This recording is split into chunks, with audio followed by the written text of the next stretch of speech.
Agora tenho certeza de que todos vocês estão familiarizados com o Bitcoin e o Ethereum, as duas criptomoedas mais populares do mundo.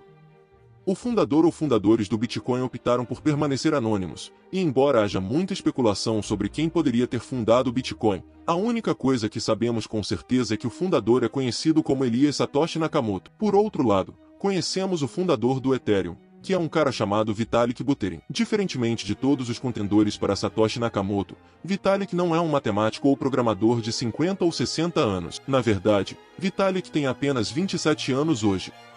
Vitalik entrou no cenário das criptomoedas aos 17 anos, quando propôs o Ethereum aos 19 e o lançou aos 21. Hoje, Vitalik é o bilionário mais jovem do mundo das criptomoedas e já doou mais de $1 bilhão para a caridade. Esta é a história do prodígio por trás do Ethereum. Voltando no tempo, Vitalik nasceu em 31 de janeiro de 1994, na Rússia, mas passou a maior parte de sua infância no Canadá, para onde sua família se mudou quando ele tinha 6 anos. Desde muito cedo, ficou claro que Vitalik não era uma criança comum. Na terceira série, ele foi aceito em um programa para alunos talentosos, e muitos de seus professores ficaram surpresos com seu talento em matemática e programação. Infelizmente, parece que Vitalik se encaixou no estereótipo de ser um nerd pouco sociável. Ele não participava muito de encontros sociais ou atividades extracurriculares. No entanto, algo em que Vitalik estava muito envolvido era o World of Warcraft. Entre 2007 e 2010, este era o seu passatempo favorito. Embora exista estigma em torno dos jogos, pois são vistos como uma perda de tempo que não oferece valor para a vida real, para Vitalik, o World of Warcraft foi o que o introduziu ao espaço das criptomoedas. A história vai assim: em 2010, a Blizzard, desenvolvedora do World of Warcraft, removeu o componente de dano do feitiço Siphon Life. Essa mudança deixou Vitalik extremamente chateado, e ele afirma que chorou até dormir naquela noite. Foi a primeira vez que Vitalik percebeu as desvantagens de um sistema centralizado.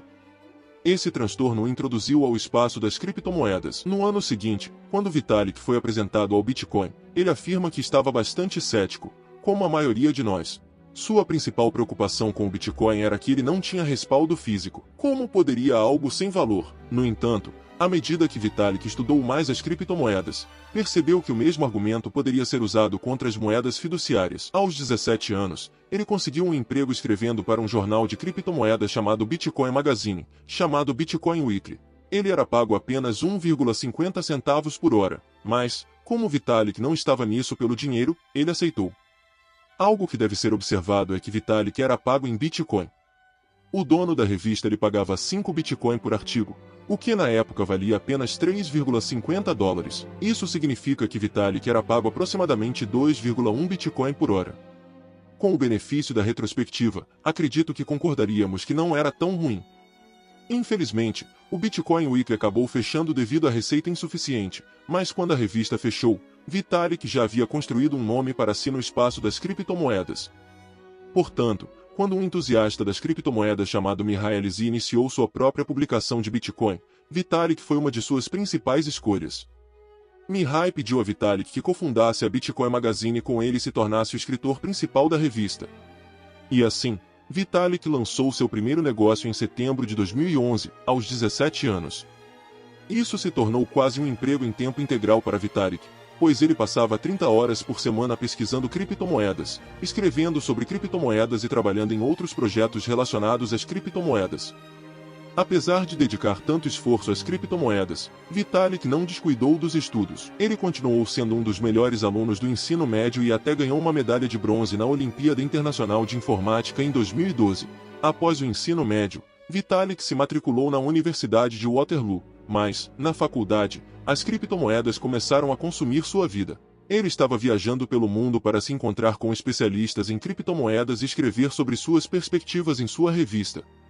Ao se reunir com todos esses especialistas, Vitalik começou a notar um conjunto comum de queixas e desafios em relação a projetos de criptomoedas. A maioria das criptomoedas foi criada para casos de uso específicos e não era muito aplicável fora de suas áreas de atuação.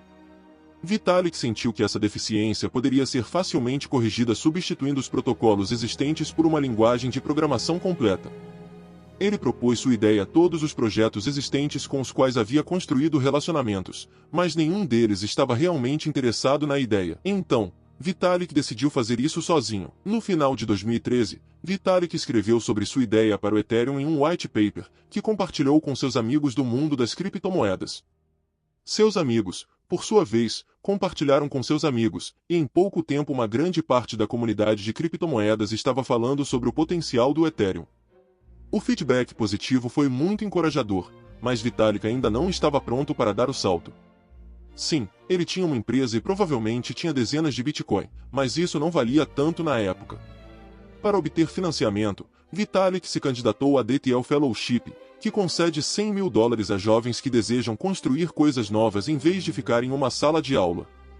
E, claro, Vitalik ganhou os $100 mil. Mas isso não era nada comparado ao que estavam prestes a arrecadar.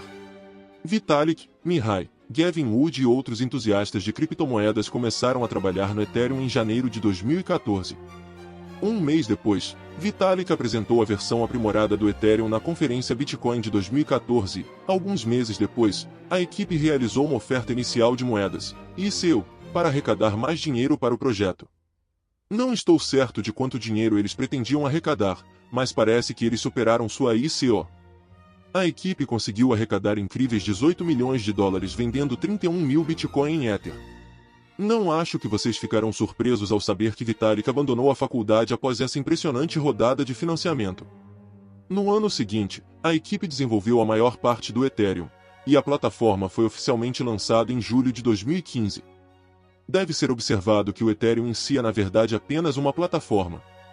A criptomoeda que as pessoas geralmente se referem como Ethereum é na verdade chamada Ether. De qualquer forma, embora tenha havido muita empolgação em torno do lançamento do Ethereum, não demorou muito para surgirem obstáculos. O primeiro grande obstáculo foi o ataque DAO em 2016, uma experiência de quase morte. A organização autônoma descentralizada, DAO, arrecadou dinheiro para criar uma empresa de capital de risco baseada no Ethereum, e esse foi um dos projetos mais promissores da época. De fato, 14% de todas as moedas Ethereum em circulação foram investidas na DAO, o que equivalia a cerca de $150 milhões. Menos de 3 meses após o lançamento, a DAO foi hackeada e $60 milhões foram roubados. Uma exploração de código permitiu que os contratos inteligentes da carteira da DAO fossem usados para drenar os fundos. Este foi um problema de vida ou morte, pois essa imensa vulnerabilidade de segurança lançou dúvidas sobre todo o Ethereum. Era muito possível que o Ethereum pudesse ter afundado com o ataque à DAO. No início, Vitalik propôs um fork suave, no qual blocos de transações anteriormente válidos poderiam ser tornados inválidos, mas Vitalik precisava do apoio da maioria dos mineradores para concluir o fork com sucesso.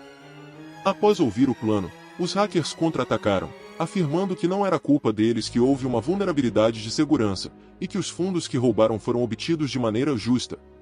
Os hackers ameaçaram subornar os mineradores com 1 milhão de Ether e impedir a conclusão de um fork suave. Portanto, Vitalik teve que considerar um hard fork. Um hard fork é quando ocorre uma mudança substancial em uma rede blockchain e os mineradores e usuários têm a opção de seguir o caminho original ou o novo. Vitalik poderia reembolsar os investidores usando tokens no novo protocolo, mas isso era extremamente controverso. As criptomoedas eram supostas a ser livres de uma autoridade central, e um hard fork claramente violaria esse princípio. No entanto, Vitalik executou o hard fork em 20 de julho de 2016, e é por isso que existem 2 tokens Ethereum hoje, Ethereum Class.CO, etc., e Ether, ETH. Isso permitiu que Vitalik devolvesse todo o dinheiro roubado aos investidores usando o novo token ETH. Os hackers mantiveram o controle das moedas etc. roubadas, mas, dado que todos estavam vendendo etc., a participação deles havia se desvalorizado para $8,5 milhões. Ainda era uma quantia substancial, mas acho que Vitalik não poderia ter lidado muito melhor com a situação. Desde então, Vitalik tentou ser mais proativo com as atualizações do Ethereum, o que nos leva ao desenvolvimento mais recente, Ethereum 2.0. O Ethereum 2.0 foi projetado para reduzir o consumo de energia, os custos de transação e a velocidade das transações do Ethereum. A chave para alcançar isso é a mudança do modelo de prova de trabalho para o modelo de prova de participação. Em essência, o modelo de prova de trabalho é quando os mineradores compram 1 tonelada de equipamentos e tentam verificar transações por força bruta. Esse método não apenas requer uma quantidade significativa de energia, mas a maior parte da energia usada nas criptomoedas é desperdiçada com força bruta. Em contraste, no modelo de prova de participação, as transações são verificadas por indivíduos que possuem uma grande quantidade da criptomoeda em questão. A ideia é que essas pessoas sejam verdadeiras ao verificar as transações, já que não desejam sabotar seu próprio investimento. As pessoas que tentam abusar do sistema serão multadas ou até mesmo banidas de participar novamente, dependendo da gravidade de sua violação. Ao mudar para a prova de participação, o Ethereum poderá eliminar o grande consumo de energia necessário para a mineração. As primeiras fases do Ethereum 2.0 começaram a ser lançadas em dezembro de 2020, mas a transição completa não é esperada até algum momento de 2022. Muitas pessoas acham que o Ethereum 2.0 será o catalisador que coloca o Ether à frente do Bitcoin em termos de capitalização de mercado, mas só o tempo dirá como isso vai se desenrolar. No que diz respeito a Vitalik hoje, não sabemos exatamente quais são suas participações em criptomoedas, mas sua fortuna é estimada em algum lugar entre 1 bilhão e 3 bilhões de dólares, o que o torna o bilionário mais jovem do mundo das criptomoedas. Vitalik também não tem sido tímido em compartilhar sua riqueza. Por exemplo, em maio, Vitalik doou 1,14 bilhão de dólares em Shiba Inu Coins para o Fundo de Socorro à Covid da Índia. Com esse tipo de generosidade, acho que Vitalik merece todo o sucesso que desfrutou até agora. Vocês acham que o Ether vai superar o Bitcoin? Comentem abaixo. Também deixem um like se forem otimistas em relação às criptomoedas a longo prazo, e considerem participar da nossa comunidade no Instagram para sugerir ideias para futuros vídeos e se inscrevam para ver mais vídeos. Vejo vocês no próximo vídeo.